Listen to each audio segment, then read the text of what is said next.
अस्सलाम वालेकुम स्टूडेंट्स, उम्मीद है आप सब आज खैरियत से होंगे। हम इस कोर्स में ऑलरेडी बहुत कुछ कवर कर चुके हैं। हमने सबसे पहले इस कोर्स में सिग्नल्स को डिफ़ाइन किया था, उसके बाद हमने सिस्टम्स को डिफ़ाइन किया था और हमने सिस्टम की कुछ प्रॉपर्टीज़ देखी थी जिनमें linearity, time invariance, stability, causality and so on. उसके बाद हमने सिस्टम्स को टाइम डोमेन में एनालिसिस करने के बाद हमने फ्रीक्वेंसी डोमेन में एनालिसिस स्टार्ट किया था, जिसके लिए हमने फोरियर ट्रांसफॉर्म की मदद ली थी। हमने देखा था कि हम फोरियर ट्रांसफॉर्म की मदद से जो सिस्टम का इम्पल्स रिस्पॉन्स है उसको फ्रीक्वेंसी डोमेन में एनालिसिस कर सकते हैं यूजिंग इट्स फ्रीक्वेंसी रिस्पॉन्स। हमने फोरियर ट्रांसफॉर्म की मदद से सिस्टम की बहुत सारी प्रॉपर्टीज़ भी देखी थी। हम फोरियर ट्रांसफॉर्म की मदद से कॉजेलिटी, स्टेबिलिटी वगैरह को एनालिसिस कर सकते हैं। फिर उसके बाद हमने जी ट्रांसफॉर्म्स पे चले गए थे और हमने देखा था कि बेसिकली जो फोरियर ट्रांसफॉर्म है, अगर हम उसे यूनिट सर्कल पे एवेल्यूएट करें जी ट्रांसफॉर्म के, तो हमारे पास फोरियर ट्रांसफॉर्म आ जाती है। जी ट्रांसफॉर्म से भी हम सिस्टम की प्रॉपर्टीज़ देख सकते हैं। फिर हमने चैप्टर नंबर 4 स्टार्ट किया था और उसमें हमने सैम्पलिंग को बहुत डिटेल में स्टडी किया था। आज हम चैप्टर नंबर 5 स्टार्ट करने जा रहे हैं और इस चैप्टर में कुछ हम नए टूल्स डेवलप करेंगे जिनकी मदद से हम अपने सिस्टम को फर्दर एनालिसिस कर सकते हैं। और इस चैप्टर में जितने भी कॉन्सेप्ट्स हम स्टडी करेंगे वो सब के सब आने वाले लेक्चर्स में फ़िल्टर डिज़ाइन में बहुत ज़्यादा मददगार होंगे। इस चैप्टर का नाम है transform analysis of linear time invariant systems. तो इसे हम स्टार्ट करते हैं।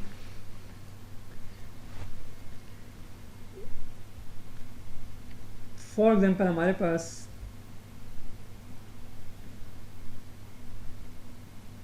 एक सिस्टम है, उसका इम्पल्स रिस्पॉन्स है h ऑफ n, इसकी इनपुट है x ऑफ n और इसकी आउटपुट है y ऑफ n। अगर हम इस इम्पल्स रिस्पॉन्स का फोरियर ट्रांसफॉर्म ले लें तो हमारे पास फ्रीक्वेंसी रिस्पॉन्स या फ्रीक्वेंसी स्पेक्ट्रम आ जाएगा इस सिस्टम का। और अगर हम इस सिस्टम की आउटपुट फ्रीक्वेंसी डोमेन में एनालिसिस करना चाहते हैं तो हमारे पास y of e raise to power j omega है। टाइम डोमेन में जो आउटपुट है वो h ऑफ n और x ऑफ n का कॉन्वोल्यूशन सम है, जबकि फ्रीक्वेंसी डोमेन में ये दोनों स्पेक्ट्रम्स जो हैं वो मल्टीप्लाई होते हैं।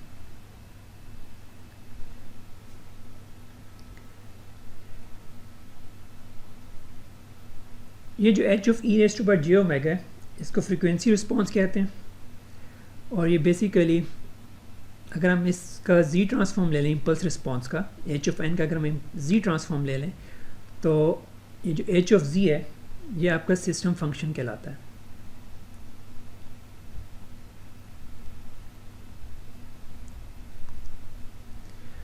और ये जो फ्रीक्वेंसी रिस्पॉन्स है या सिस्टम का फ्रीक्वेंसी रिस्पॉन्स है ये बेसिकली यूनिट सर्कल पे वैल्यूएट हुआ होता है।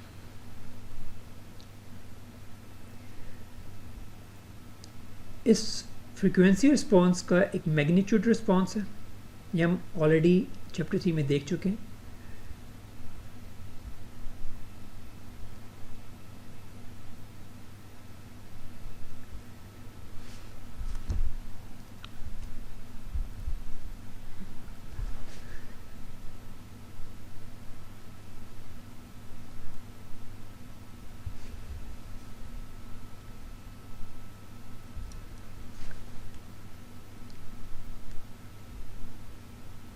It is actually equal to h of e raise to power j omega, जो सिस्टम का मैग्नीट्यूड रिस्पॉन्स है आउटपुट का जो मैग्नीट्यूड रिस्पॉन्स है it is equal to magnitude response of system into magnitude response of input signal.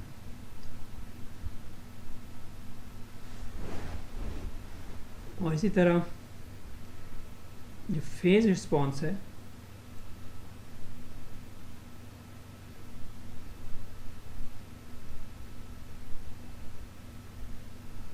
Basically sum है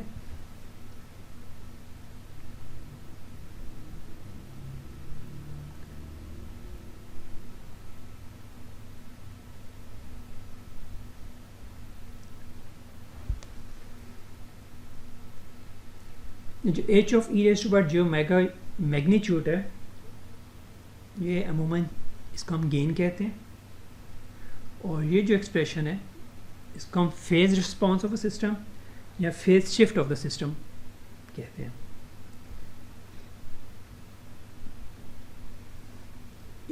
magnitude response और phase response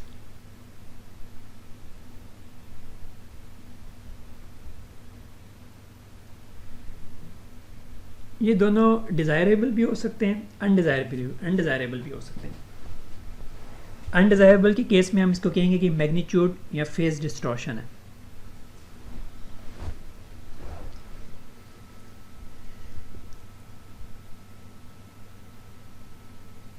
ये phase response है, मैं इसको इस सिंबल से रिप्रेजेंट कर रहा हूँ, जबकि आपकी टेक्स्ट बुक में ये कुछ इस तरह रिप्रेजेंट हुआ है, A R G of h of E raise to power J omega.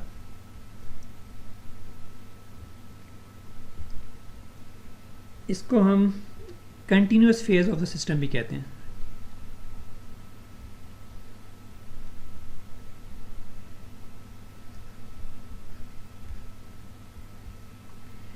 अमूमन इसमें कोई डिसकंटिन्यूटी नहीं होती, और इसको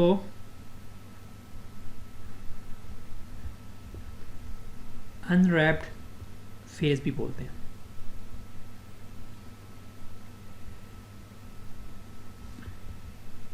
ये जो अनरैप्ड फेज है बेसिकली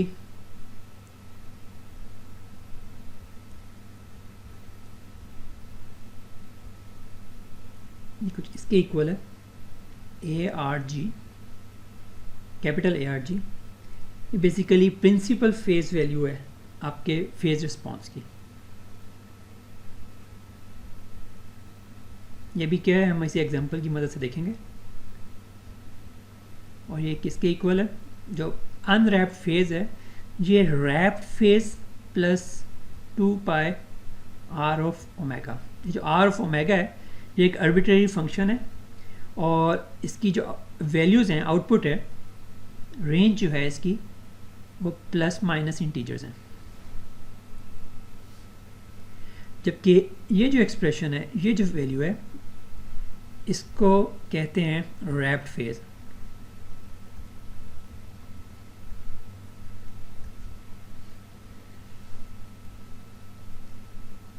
इसकी जो रेंज है वो हमेशा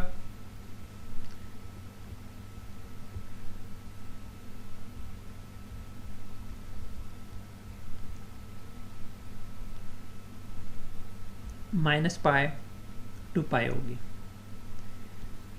नो मैटर आप कोई भी वैल्यू ओमेगा की पुट करें, ये जो फंक्शन है रैप्ड फेज है ये हमेशा माइनस पाई टू पाई के दरमियान होगा। जबकि ये जो अनरैप्ड फेज है इसकी जो रेंज है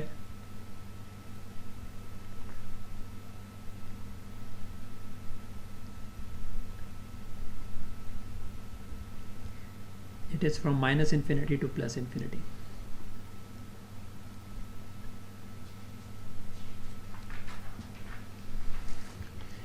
चलिए एक एग्जांपल की मदद से हम डिफरेंस देखते हैं कि रैप्ड फेज और अनरैप्ड फेज में क्या फ़र्क है।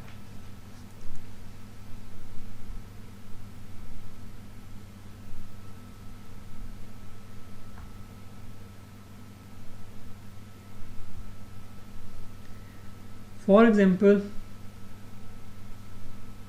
हमारे पास एक फेज फंक्शन है, फेज रिस्पॉन्स है,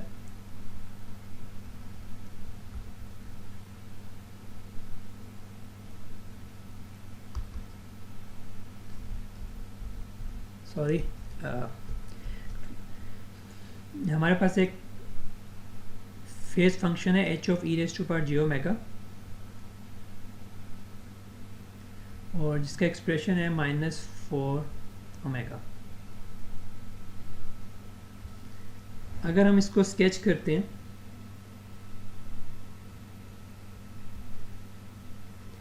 बेसिकली ये है अनरैप्ड फेज।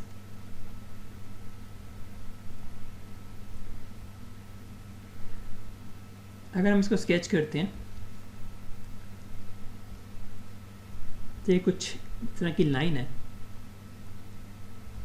एक लीनियर फंक्शन है ये। आप देख सकते हैं at π/4 it is equal to -π। इसी तरह अगर हम बात करते हैं 3π/4 की, तो इसकी जो वैल्यू है -3π है।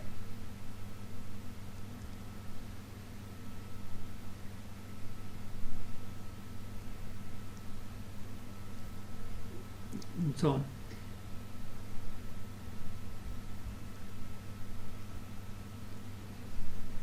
आप यहाँ देख सकते हैं कि जो इसकी रेंज है वो -∞ टू +∞ है। ये अनरैप्ड फेज है।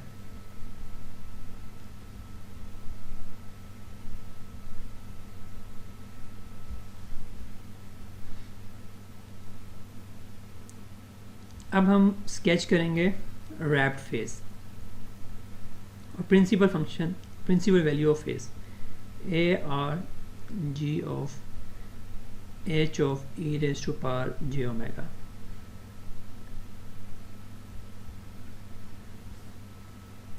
और मैं ऑलरेडी बता चुका हूँ कि इसकी जो रेंज है -π टू +π है।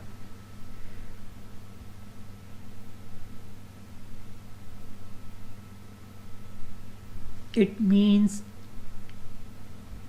ये जो ग्राफ होगा जो भी वो +π और -π के दरमियान होगा। π से ऊपर वैल्यूज़ नहीं होंगी, -π से नीचे वैल्यूज़ नहीं होंगी।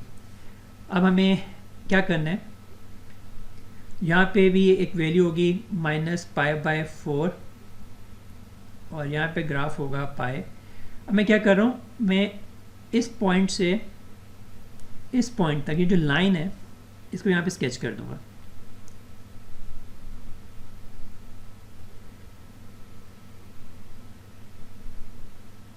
ये जो पॉइंट है -π/4, दिस इज π/4, और यहाँ पे अब डिसकंटिन्यूटी होगी क्योंकि उसने वापस जाना है, रैप होना है, और सो ऑन।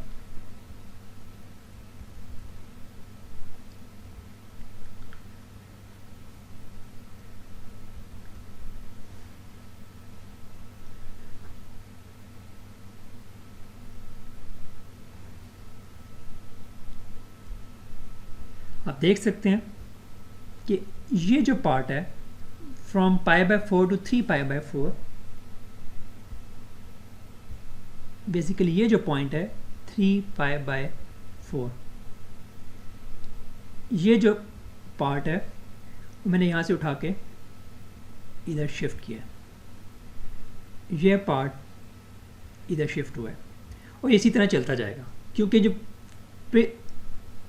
रैप्ड फेज है ये -π टू π रहेगा।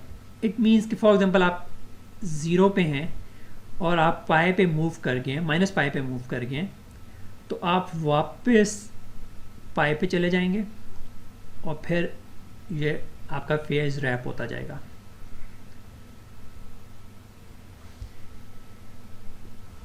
तो ये जो ग्राफ है ये रैप्ड फेज है। और आप देख सकते हैं इसमें ये डिसकंटिन्यूटीज़ हैं। डिसकंटिन्यूटी ऑफ हाइट 2 पाई।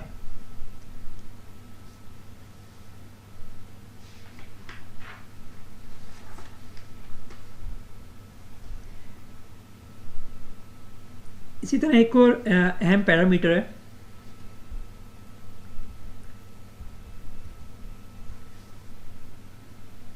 जो सिस्टम का एनालिसिस करने में बहुत इंपॉर्टेंट है, उसको कहते हैं ग्रुप डिले।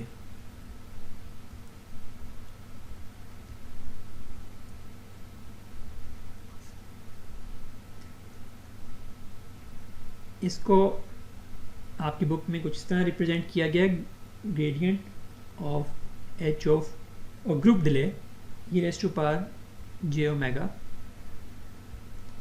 ये एक्चुअली इक्वल है negative of derivative with respect to omega of unwrapped phase.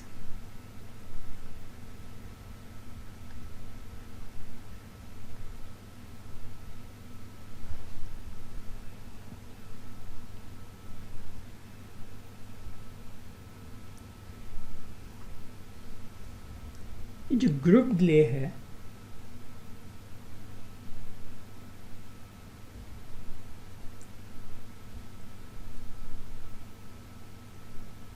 ये हमें एक कन्वीनियंट मेजर प्रोवाइड करता है कि हम देख सकें कि आपका जो फेज़ है वो कितना लीनियर है। अभी हमने जो एग्जांपल की उसमें जो फेज़ था वो लीनियर फेज़ था। तो ये जो ग्रुप डिले है ये हमें एक मेजर प्रोवाइड करता है कि आपका फेज़ कितना लीनियर है। यही भी हो सकता था, ये नॉन लीनियर फेज़ है। तो जो ग्रुप डिले है ये आपको एक कन्वीनियंट मेजर प्रोवाइड करता है कि आपका फेज़ रिस्पॉन्स है वो कितना लीनियर है। कॉजल सिस्टम्स के लिए हम फेज़ रिस्पॉन्स को, डिले को इग्नोर नहीं कर सकते। फिर हम चाहेंगे कि हमारा जो फेज़ रिस्पॉन्स है वो लीनियर हो। Linear phase is desirable. ठीक है, अभी हम एग्जांपल करते हैं और ये देखते हैं कि ये ग्रुप डिले बेसिकली है क्या। फॉर एग्जांपल हमारे पास एक सिस्टम है h ऑफ n, उसका इम्पल्स रिस्पॉन्स जो है it is delta of n minus N D. ये एक आइडियल डिले सिस्टम है जिसमें डिले की जो अमाउंट है वो एन डी है। अगर आप इसका फोरियर ट्रांसफॉर्म ले लें तो H I D of E raise to power J omega ये इक्वल होगा E raise to power minus J omega N D. आप देख सकते हैं कि जो फ्रीक्वेंसी रिस्पॉन्स है इसका जो मैग्नीट्यूड है ये कांस्टेंट है। इट मीन्स एक ऑल पास सिस्टम है। नंबर 2, इसका जो फेज रिस्पॉन्स है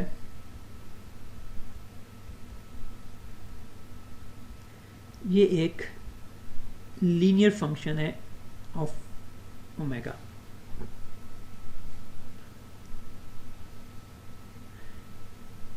अब आप ये गौर करें कि जो एन डी है अगर हम इस फेज फंक्शन को डिफरेंशिएट कर दें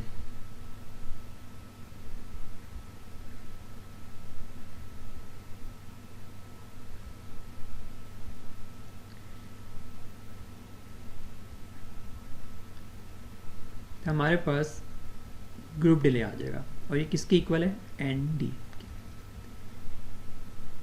इट मीन्स कि जो ग्रुप डिले है एक लीनियर फेज रिस्पॉन्स का जो ग्रुप डिले है वो एक कांस्टेंट है और ये कांस्टेंट सेम है जो बेसिकली आपके सिस्टम के अंदर डिले की अमाउंट है।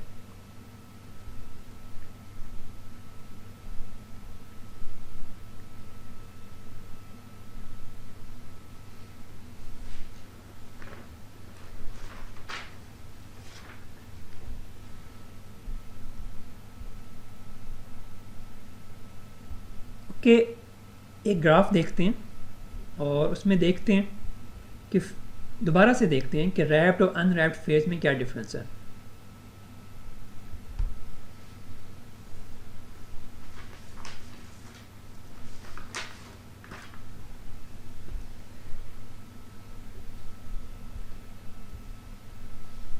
अभी थोड़ी देर पहले मैंने आपको बताया था अनरैप्ड फेज है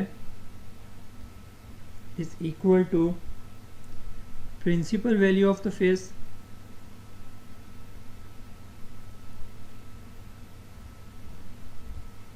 plus 2 pi R of omega. और ये जो आर ऑफ ओमेगा है ये एक आर्बिट्रेरी फंक्शन है और इसकी जो रेंज है वो प्लस माइनस इंटीजर्स है।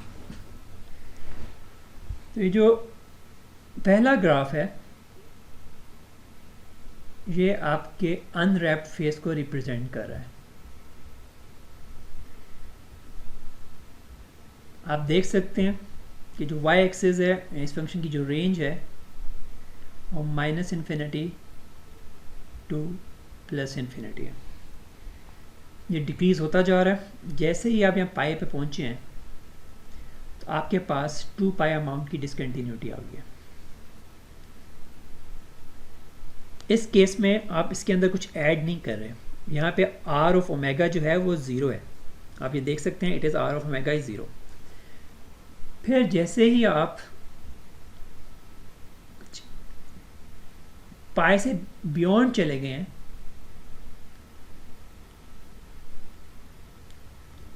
इस पॉइंट पे दोबारा डिसकंटिन्यूटी आ गई है क्योंकि ये फेस को रैप होना है। ये हमेशा माइनस पाई टू पाई रहेगा। इसी तरह यहाँ पे आपके पास डिसकंटिन्यूटी है। लेकिन अब जब यहाँ पे आप थे, जब आप 3 पाई से बियॉन्ड जा रहे थे तो तब आपको यहाँ पे 2 पाई की टर्म ऐड करनी है। वो तभी ऐड होगी जब हमारे पास यहाँ पे 1 होगा। तो आप देख सकते हैं अगर हम आप माइनस पाई के अंदर 2 पाई ऐड करें तो माइनस 3 पाई होता है। तो इट मीन्स आपको इस रेंज इस ड्यूरेशन के लिए आपका जो आर ऑफ ओमेगा इसकी वैल्यू 1 है। ठीक है। इसी तरह अब आगे चलते जाएं तो यहाँ पे आपको डिसकंटिन्यूटीज मिलेंगी और ये जो प्रिंसिपल फेज है यहाँ रैप्ड फेज है, दिस इज रैप्ड फेज। ये माइनस पाई टू पाई रहेगा। इसमें डिसकंटिन्यूटीज हैं। ये कंटिन्यूस वैल्यू ऑफ फेज है या अनरैप्ड फेज है। इसकी जो रेंज है माइनस पाई टू पाई है और sorry minus infinity two plus infinity है और इसमें कोई भी डिसकंटिन्यूटी नहीं है। ये एक अनरैप्ड रिस्पॉन्स है।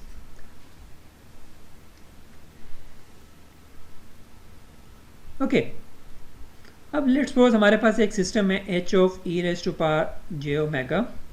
इसका एक मैग्नीट्यूड रिस्पॉन्स है e raise to power j omega और एक फेज रिस्पॉन्स है माइनस j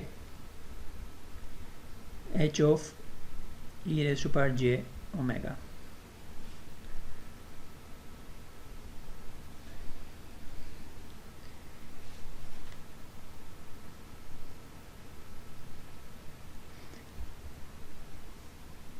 हमने प्रीवियस चैप्टर्स में देखा था कि हम ये फेज रिस्पॉन्स और सॉरी मैग्नीट्यूड रिस्पॉन्स और फेज रिस्पॉन्स कैसे फाइंड करें। आज हम एक और तरीका देखेंगे। हम यही मैग्नीट्यूड रिस्पॉन्स और फेज रिस्पॉन्स को पोल जीरो स्केच से भी फाइंड कर सकते हैं। ये हम कैसे फाइंड कर सकते हैं, अभी एक एग्जांपल देखते हैं।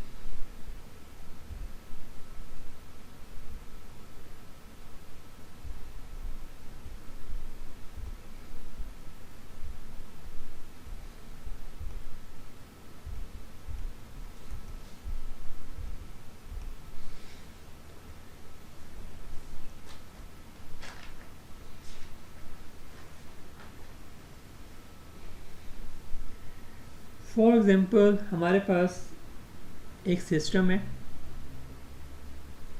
h ऑफ z और इस सिस्टम का जो पोल जीरो स्केच है एक यूनिट सर्कल है। okay? और लेट्स सपोज इस सिस्टम के दो पोल्स हैं जो कॉन्जुगेट पेयर में और इसी तरह दो जीरोज हैं। ठीक है, इस ज़ीरो को मैं कह देता हूँ Z1, इस ज़ीरो को मैं कह देता हूँ Z2, इस पोल को मैं कह देता हूँ P1, इस पोल को मैं कह देता हूँ P2। अब मुझे इसका मैग्नीट्यूड देखना है। और ये आपको पहले से हम देख चुके हैं कि जो h of e raise to power j omega basically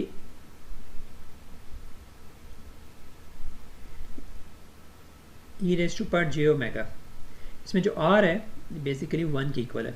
तो अगर आपने फोरियर ट्रांसफॉर्म लेना है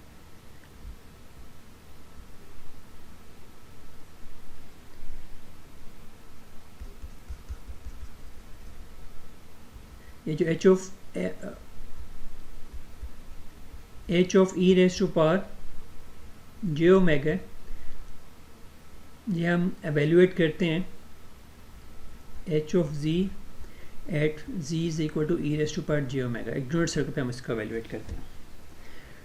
तो इट मीन्स अगर हम मैग्नीट्यूड रिस्पॉन्स फाइंड करना चाह रहे हैं, फेज रिस्पॉन्स फाइंड करना चाह रहे हैं, तो हम इस यूनिट सर्कल पे वैल्यूज़ को एवेल्यूएट करेंगे। फॉर एग्जांपल यहाँ पे कहीं पे भी, ठीक है। तो लेट्स सपोज मैं यहाँ पे फाइंड करना चाहता हूँ कि मेरा रिस्पॉन्स क्या है। मेरा e raise to power J omega मेरा मैग्नीट्यूड रिस्पॉन्स क्या है और मेरा फेज रिस्पॉन्स क्या है।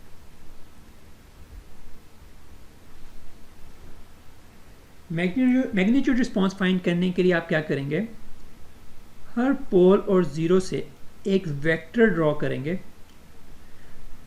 उस पॉइंट पे जहाँ पे आप रिस्पॉन्स फाइंड करना चाह रहे हैं।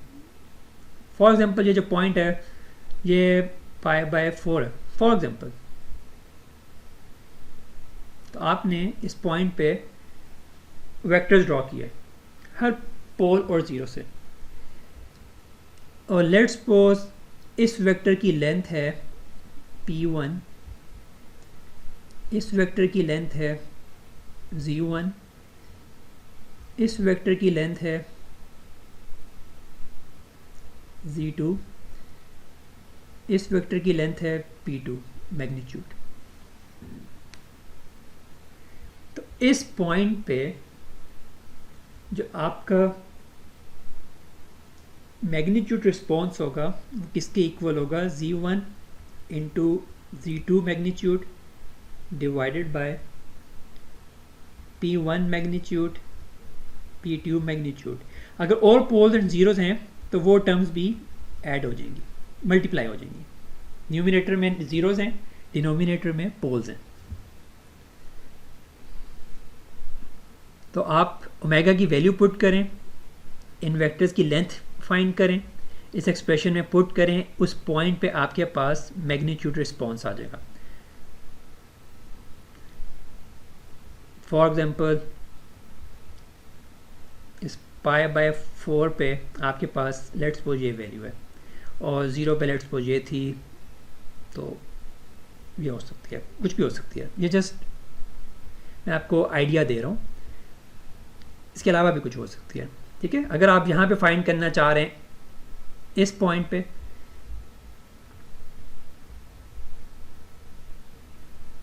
तो आप कह सकते हैं आप यहाँ पे हैं और इस पॉइंट पे आप सारे वेक्टर्स ड्रॉ करेंगे हर पोल और ज़ीरो से, और इस पॉइंट पे इस एक्सप्रेशन में पुट करेंगे और आपके पास यहाँ पे वैल्यू आ जाएगी। अच्छा, फेज़ के लिए आप क्या करेंगे, फेज़ रिस्पॉन्स के लिए, फेज़ रिस्पॉन्स के लिए भी आप लेट्स सपोज मैं इसे दोबारा स्केच करता हूँ।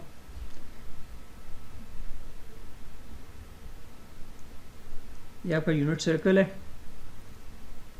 ये आपके दो जीरोस हो गए, ये आपके कॉन्जुगेट पेयर में पोल्स हो गए। आप इस पॉइंट पे हैं तो आपके ये वेक्टर्स थे। तो ये जो एंगल्स हैं आपने इनको फाइंड करना है।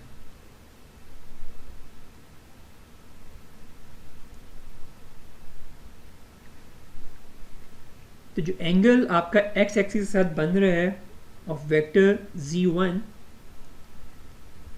Plus angle of vector z2 with x axis and so on minus angles of pole p1 minus p2 and so on। तो ये एक्सप्रेशन जो है आपको फेज रिस्पॉन्स प्रोवाइड कर देगा।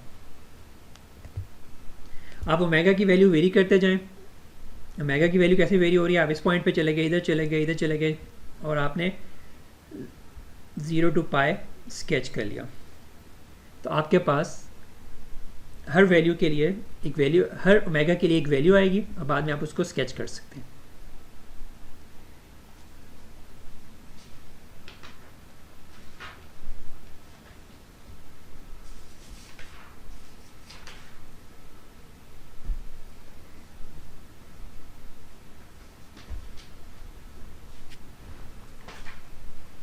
अब हमने जितना भी कॉन्सेप्ट्स अभी गेन किए हैं उनको एक एग्जांपल की मदद से समझते हैं।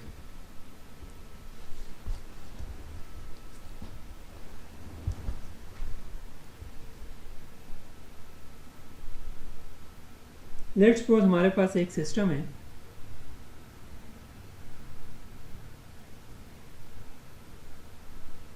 जिसका सिस्टम फंक्शन जो है कुछ इस तरह है, 1 - 0.98 into e raised to power 0.8 pi z inverse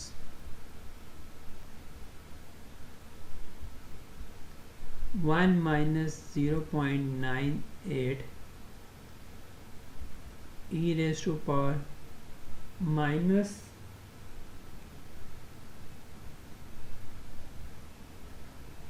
j 0.8 pi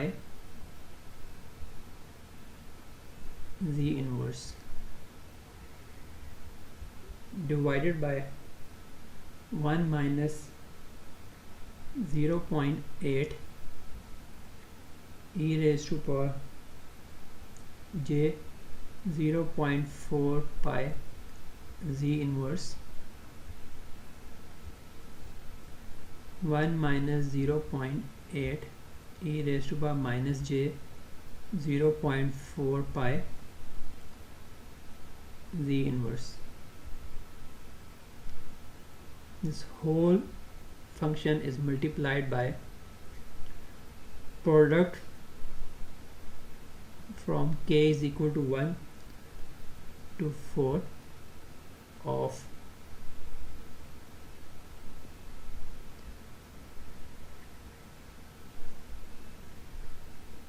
ck conjugate minus z inverse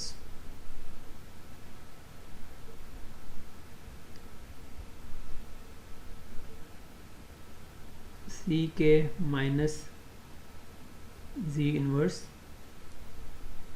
1 minus ck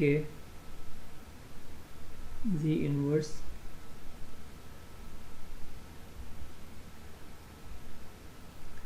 1 minus ck conjugate z inverse whole square.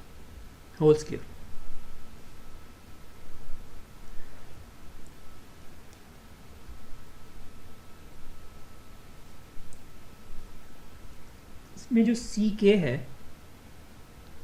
It is equal to, ये हमें गिवन है 0.95 e raised to power j 0.15 pi plus 0.02 pi k. ये k is equal to 1 2 3 4.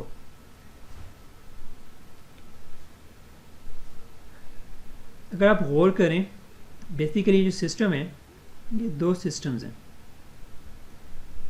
H1 of z and H2 of z. आप इसको ऐसे imagine कर सकते हैं,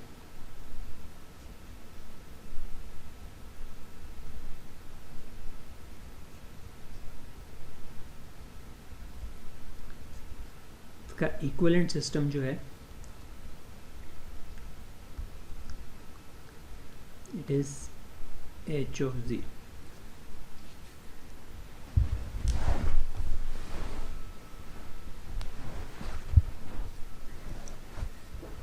पहले हम h1 ऑफ z की तरफ आते हैं और हम इस पूरे फंक्शन का पोल ज़ीरो स्केच करते हैं, पोल एंड ज़ीरोस को स्केच करते हैं।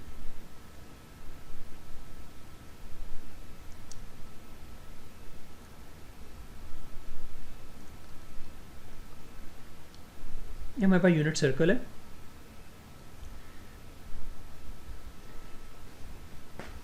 आप देख सकते हैं इस h1 ऑफ z में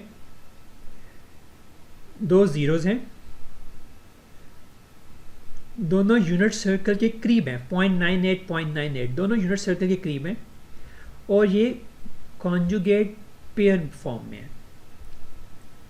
तो अगर हम इसको स्केच करें, एक 0.8 पाई पर है यहाँ पे और दूसरा 0-0.8 पाई पर है और ये दोनों ज़ीरोज़ जो हैं यूनिट सर्कल के करीब हैं। इसी तरह इस सिस्टम में दो पोल्स हैं, वो भी कॉन्जुगेट पेयर फॉर्म में हैं, दोनों 0.4 पाई और -0.4 पाई रेडियंस पे हैं और ये कुछ यूनिट सर्कल से थोड़ा सा दूर है, 0.8 पर है। तो ये जो पोल्स हैं कुछ यहाँ पे हैं, लेकिन ये भी कॉन्जुगेट पेयर फॉर्म में है। तो ये जो पोल्स और ज़ीरोज़ हो गए इस h1 ऑफ z के। अब हम बात करते हैं h2 ऑफ z की।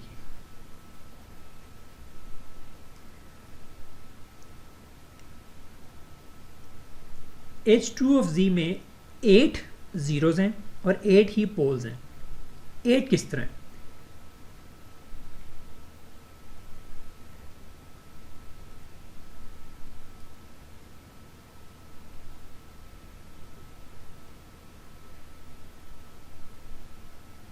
ये आपको दो ज़ीरोज़ नज़र आ रहे हैं और ये कहाँ पे जा रहे हैं? 1 2 3 4 4 into 2 is equal to 8, right. लेकिन आप देख सकते हैं ये यहाँ पे आपके पास क्वाड्रेटिक टर्म है, स्क्वायर है, इस पूरे फंक्शन का स्क्वायर है। तो यहाँ पे आपके पास 16 ज़ीरोज़ हैं। वो ज़ीरोज़ कैसे हैं और ये हैं कहाँ पे? ये ज़ीरोज़ हैं कहाँ पे? ये ज़ीरोज़ हैं z is equal to 1 over c के पे। और अगेन ये भी कॉन्जुगेट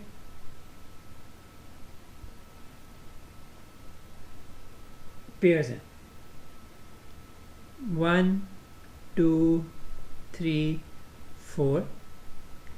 इस टर्म की वजह से आपके पास 4 और आ जाएंगे, राइट। और ये कॉन्जुगेट पेयर फॉर्म में है।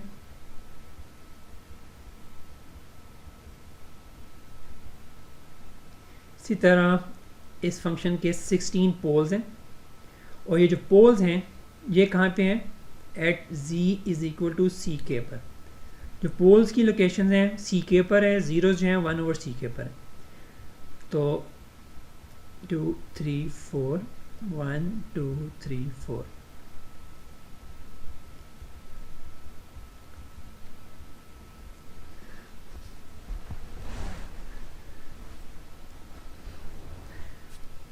एक बात आप और ऑब्ज़र्व कर सकते हैं कि ये जो पोल ज़ीरोज़ हैं और जो यहाँ पे पोल ज़ीरोज़ हैं ये एक दूसरे के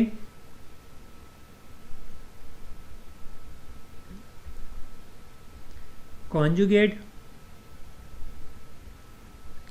रेसिप्रोकल पेयर हैं,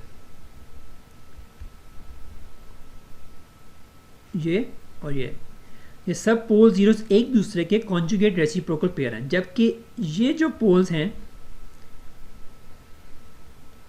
ये पोल्स कॉन्जुगेट पेयर हैं।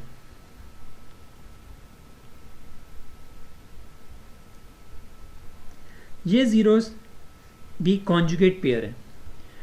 तो कॉन्जुगेट पेयर और कॉन्जुगेट रेसिप्रोकल पेयर ये दोनों डिफरेंट थिंग्स हैं।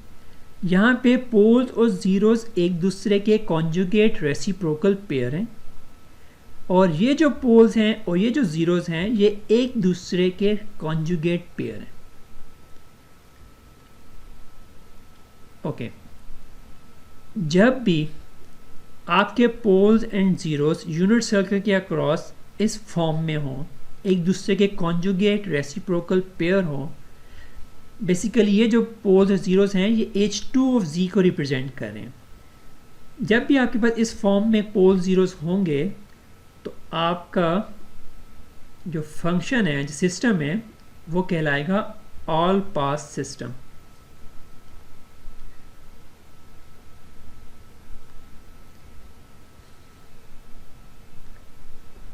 इट मीन्स ये ऑल फ्रीक्वेंसीज को कांस्टेंट गेन प्रोवाइड करेगा, लेकिन इनकी वजह से फेज स्पेक्ट्रम में चेंजेस आएंगी। ठीक है, तो बेसिकली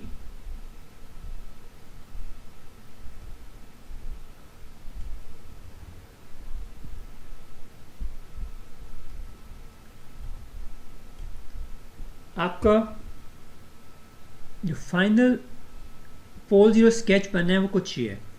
यहाँ पे आपके पास डबल ऑर्डर ज़ीरोज़ हैं, यहाँ पे आपके पास डबल ऑर्डर ज़ीरोज़ हैं, यहाँ पे आपके पास डबल ऑर्डर 4 पोल्स हैं, यहाँ पे आपके पास डबल ऑर्डर 4 पोल्स हैं। ये पोल्स और ज़ीरोज़ कॉन्जुगेट रेसिप्रोकल पेयर हैं।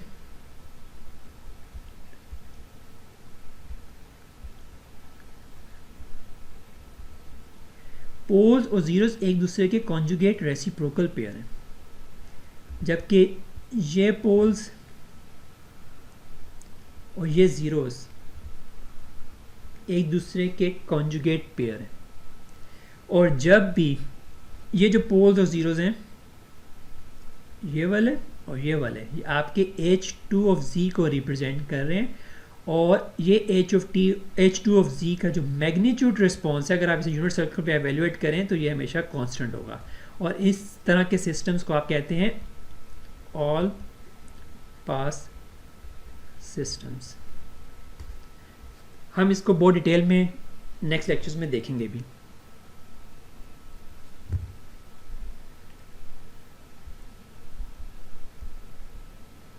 अब अगर हम इस फंक्शन का फेज रिस्पॉन्स स्केच करें तो ये आपके पास इस पोल ज़ीरो स्केच के लिए हमारे पास ये फेज रिस्पॉन्स है, ये हमारे पास फेज रिस्पॉन्स है, और ये प्रिंसिपल वैल्यू ऑफ फेज है जो बेसिकली -π to π है। आप देख सकते हैं ये जो लोकेशन है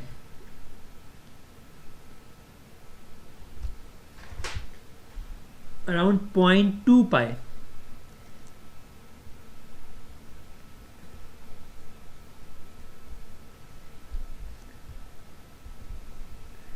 अराउंड 0.2 π, यहाँ पे आपका फेज जो है शार्पली डिक्रीज हुआ है इस पॉइंट पे, आप -0.2 π पे, इस पॉइंट पे आपका फेज शार्पली डिक्रीज हुआ है। इसी तरह आप आगे फर्दर जा रहे हैं तो इस 0.2 π पे भी, यानी इस पॉइंट पे आपका फेज रिस्पॉन्स जो है वो शार्पली डिक्रीज हुआ है।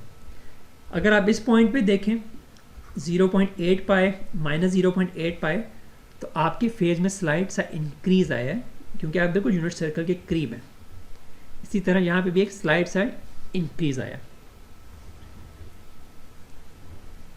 और अगर हम इस अनरैप्ड फेज से अगर हम फेज प्रिंसिपल वैल्यू फाइंड करें या रैप्ड फेज फाइंड करें तो आपके पास यहाँ पे 2 π की डिसकंटिन्यूटीज आ रही हैं।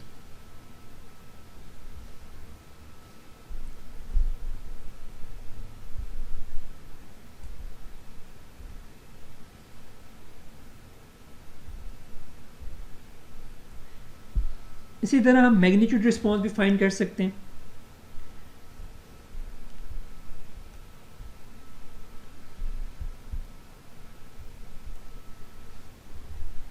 आप देख सकते हैं ये जो मैग्नीट्यूड रिस्पॉन्स है ये सिर्फ और सिर्फ h1 ऑफ z की वजह से है। ये जो मैग्नीट्यूड रिस्पॉन्स है ये h1 ऑफ z का रिस्पॉन्स है, क्योंकि h2 ऑफ z का जो रिस्पॉन्स है मैग्नीट्यूड रिस्पॉन्स वो बेसिकली कांस्टेंट है। अगर आप उसको स्केच करें तो कुछ इस फॉर्म में होगा। तो आप देख सकते हैं जहाँ पे आपके पास पोल्स थे कॉन्जुगेट पेयर में 0.4 पाई में, वहाँ पे आपके पास मैक्सिमम गेन है, और जहाँ आपके पास कॉन्जुगेट पेयर में 2 जीरोस थे वहाँ पे आपका मैग्नीट्यूड रिस्पॉन्स जो है वो 0 को अप्रोच कर रहा है। ये आप गौर कर सकते हैं। 0.8 पाई पे आपके पास जीरोस हैं और 0.4 पाई के ऊपर आपके पास कॉन्जुगेट पेयर पोल्स हैं।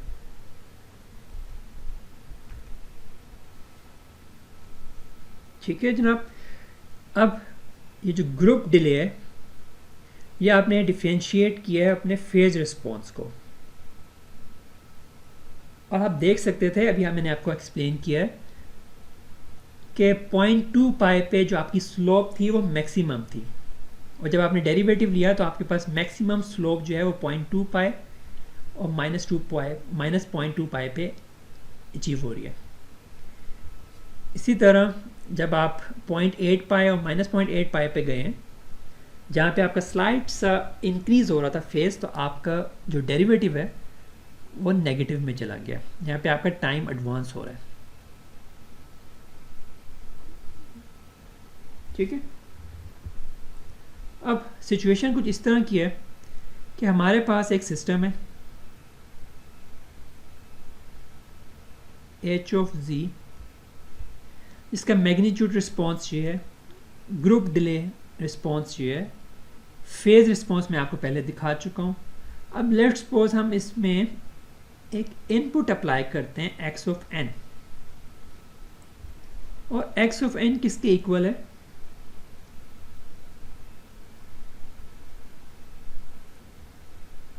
is equal to x3 of n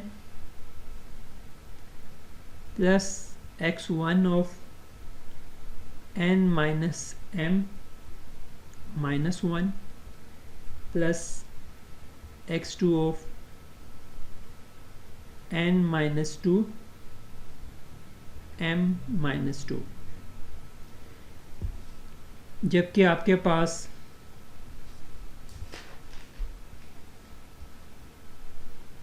x1 equal है w of n cos of 0.2 pi n, x2 of n is equal to w of n cos of 0.4 pi n minus pi by 2, और x3 of n है w of n cos of 0.8 pi n plus pi by 5।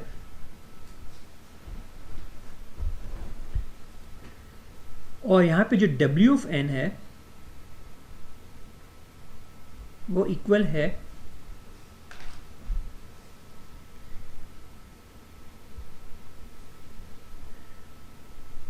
0.54 minus 0.46 cos of 2 pi n over m for all 0 less than n less than equal to m, and it is 0 elsewhere. It means आप देख सकते हैं जो w of n है ये terminate हो रहा है एट वैल्यू m, m पर टर्मिनेट हो रहा है। तो x1, x2, x3 of n जो हैं ये साइनोसाइडल्स हैं, लेकिन ये टर्नकेटेड साइनोसाइडल्स हैं। यहाँ पे इस w of n को विंडोइंग फंक्शन भी बोलते हैं। ये आपके इनफाइनाइट ड्यूरेशन साइनोसाइडल्स को टर्मिनेट कर रहा है फ्रॉम 0 टू m। तो ये x1 x2 x3 जो है वो टर्मिनेटेड साइनोसाइडल्स हैं, और आपका x ऑफ n जो है वो इन तीनों टर्मिनेटेड और टर्नकेटेड साइनोसाइडल्स का सम है, जिसमें x1 जो है वो डिले हो रहा है m-1 यूनिट्स, और यहाँ पे जो डिले है वो 2m-2 यूनिट्स हैं।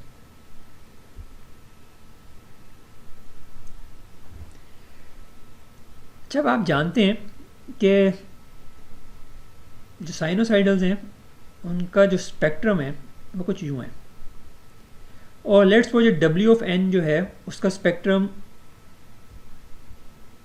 जो है कुछ नैरो बैंड कुछ इस तरह का है। जब ये टाइम डोमेन में मल्टीप्लाई हो रहे हैं तो फ्रीक्वेंसी में ये दोनों कॉन्वॉल्व होंगे, और हमारे पास जो स्पेक्ट्रम होगा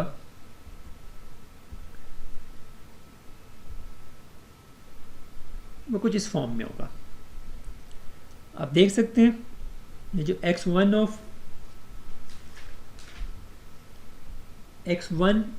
n जो था इसकी फ्रीक्वेंसी थी 0.2 पाई, x3 ऑफ n जो है इसकी फ्रीक्वेंसी थी 0.8 पाई, और इसकी जो फ्रीक्वेंसी थी 0.4 पाई।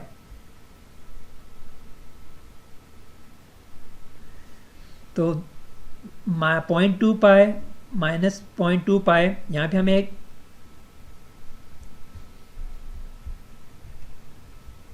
पल्सेस मिल गई, स्पेक्ट्रम्स मिल गए, 0.4 पे मिल गए, 0.8 पे मिल गए। ये हमारे पास इस इनपुट का ये जो स्केच है ये हमारे पास स्केच है x ऑफ n का। इसमें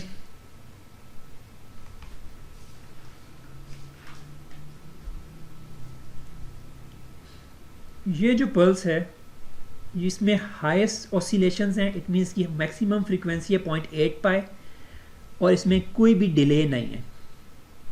तो लेट्स सपोज यहाँ पे जो m है हम उसको ले रहे हैं m is equal to 60। Okay, तो जो हाईएस्ट ऑसिलेशंस हैं वो सबसे पहले अपीयर हो रही हैं, फिर जो लोएस्ट ऑसिलेशंस हैं 0.2 पाई की वो 60 यूनिट्स के बाद अपीयर हो रही है। यहाँ पे देख सकते हैं अराउंड 60 यूनिट्स ये लोएस्ट ऑसिलेशंस की जो पल्स है वो अपीयर हो रही है, और यहाँ पे जो इंटरमीडिएट फ्रीक्वेंसी है 0.4 पाई की जो मैक्सिमम और मिनिमम के दरमियान है 0.4 पाई, वो 2m-2 यूनिट्स पे आ रही है बेसिकली यहाँ पे। ठीक है, तो ये 0.8 पाई है, ये 0.2 पाई है, ये 0.4 पाई है, और इनमें डिलेज हैं, इसमें कोई डिले नहीं है। तो ये हमारे पास x ऑफ n है, ये हमारे पास x of e raise to power j omega है। अब अगर हम इस x ऑफ n को एक सिस्टम से पास करते हैं जिसका मैग्नीट्यूड रिस्पॉन्स ये है, ग्रुप डिले ये है, फेज रिस्पॉन्स मैं आपको पहले दिखा चुका हूँ। अगर हम इस तरह के सिस्टम में ये इनपुट अप्लाई करें तो हम देखना चाहते हैं कि हमारे पास आउटपुट क्या होगी, उसका स्केच क्या होगा।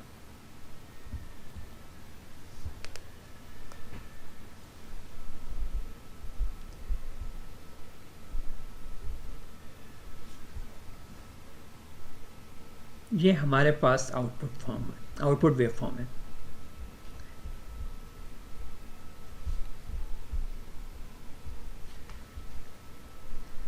आप देख सकते हैं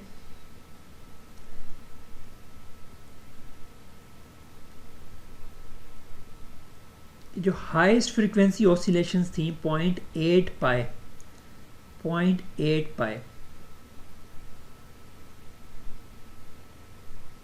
इसमें स्लाइड सा टाइम एडवांस है, लेकिन ये ज़ीरोस की वजह से रिजेक्ट हो रही हैं। तो ये जो पल्स है ये रिजेक्ट हो गई है।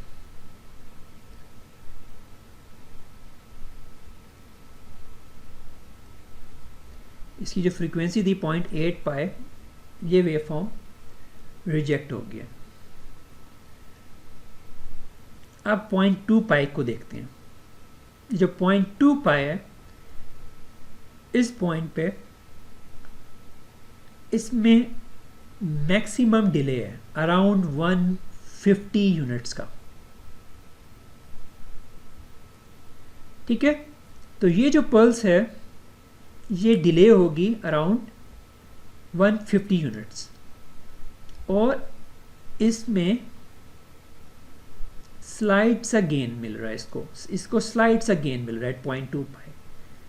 तो आप देख सकते हैं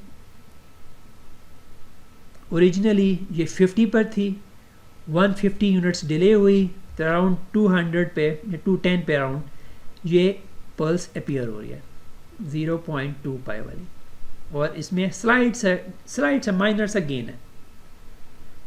अब हम इसको देखते हैं 0.4 पाई को। 0.4 पाई पे माइनर सा टाइम डिले है, माइनर सा, लेकिन यहाँ पे हमें मैक्सिमम गेन मिल रहा है ऑफ यूनिट 2। तो आप देख सकते हैं ये जो 0.4 पाई की पल्स थी, 0.4 पाई ये ओरिजिनली 1 पे थी, इसको हमने गेन प्रोवाइड किया यहाँ पे 2, तो ये 2 पे चली गई। तो ये जो फ्रीक्वेंसी है इसमें माइनर सा जहाँ पे पहले थी ऑलमोस्ट वहीं पर है, और इसको सिर्फ और सिर्फ गेन प्रोवाइड किया गया। तो जस्ट हमने ग्रुप डिले और मैग्नीट्यूड रिस्पॉन्स से हमने देखते हुए हमने आउटपुट फाइंड किया। ये हमारी इनपुट है, ये हमारी आउटपुट है, और आप देख सकते हैं ये पल्स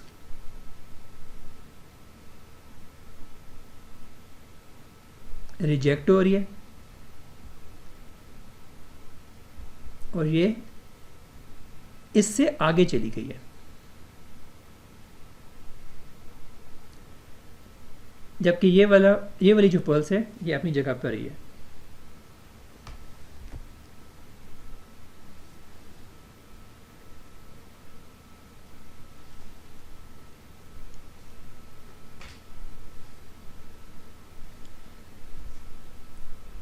तो आज हमने क्या किया है, हमने देखा है कि हम पोल जीरो स्केच से कैसे मैग्नीट्यूड और फेज स्पेक्ट्रम को देख सकते हैं।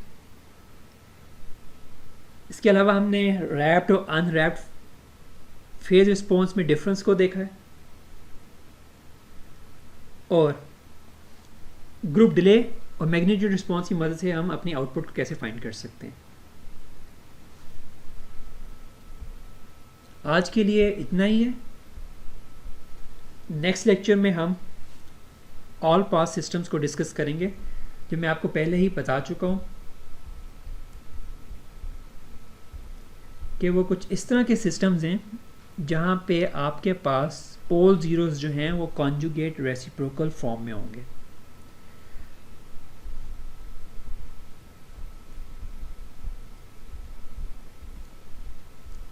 अगर आप कोई भी क्वेश्चन करना चाहते हैं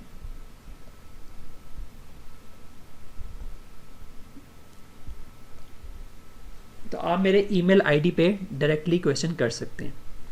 थैंक यू।